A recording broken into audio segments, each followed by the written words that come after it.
Dr. Grego here. Thanks for joining me again. Listen, this week we're talking about a very, very important subject, especially to all your women out there, but it's not just women. A lot of men have this as well.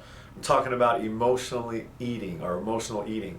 And what happens is when you binge eat, when you feel bad and you really want that bag of potato chips or you want that ice cream, you want that cake, and that comforts you, sort of like comfort food, right?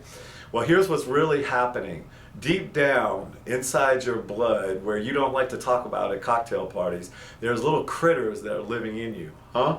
Yeah, what happens is you have what's called yeast. And now normally they're supposed to be there, just like yeast, fungus, mold, bacteria. You need them synergetically, or in what we call homeostasis, to create a certain balance in the body so that you can digest food or properly maintain a pH balance.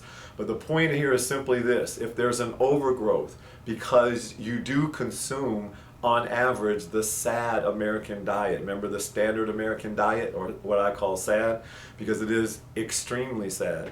What happens is with all those highly refined carbohydrates, the white flour, the white sugar, the white bread, those things create a hotbed for the yeast. They love to eat sugar or any type of simple carb, which easily breaks down to a sugar. So what happens is when these critters get hungry, you start to crave. You start to want to eat things you don't normally like to eat, or you think you have to eat, but you really don't want to eat. And that's really not you. I'm giving you a reprieve here. It is little yeast, fungus, mold, bad bacteria, parasites. Hey, well, I haven't been to Mexico, or I haven't been to Chinese. You ever been to a Chinese restaurant? You ever been back in the kitchen, or at least stuck your head back there and looked for a second? Those guys look like they speak or read English. Okay, so how do they keep up with American standards for culinary arts or for kitchen safety and for sterilization? You ever seen China? You ever see all the little kiosks they have out in the middle of the road? They have any wires running out there with air conditioners and refrigerators? No, those chickens are hanging up on hooks in the plain air, in the warm air, where bacteria and fungus and parasites breed. So what am I saying? They're here. They're inside the restaurants, and they're cooking your food, or trying to cook your food.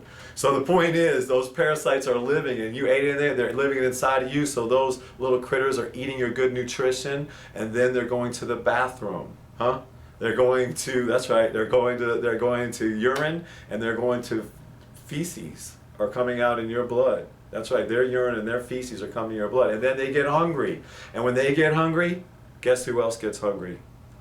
You do, for all the bad things. So this is Dr. Grego saying stay tuned, because next week we're going to talk about how to clean up those parasites. How do you clean up that yeast? Because it's a difficult thing, especially if it's systemic. And women, every time you take an antibiotic, you get that white creamy stuff down right in the vaginal area. You know what that is. That's yeast. Guys get it too, it's just not as visible. So if you've ever taken an antibiotic, if you ever drink chlorinated water or tap water, if you ever smoked cigarettes, you ever drink alcohol, you're creating a hotbed for yeast. So stay tuned for next week. We're going to talk about how to clean that mess up. This is Dr. Grego saying thanks for watching.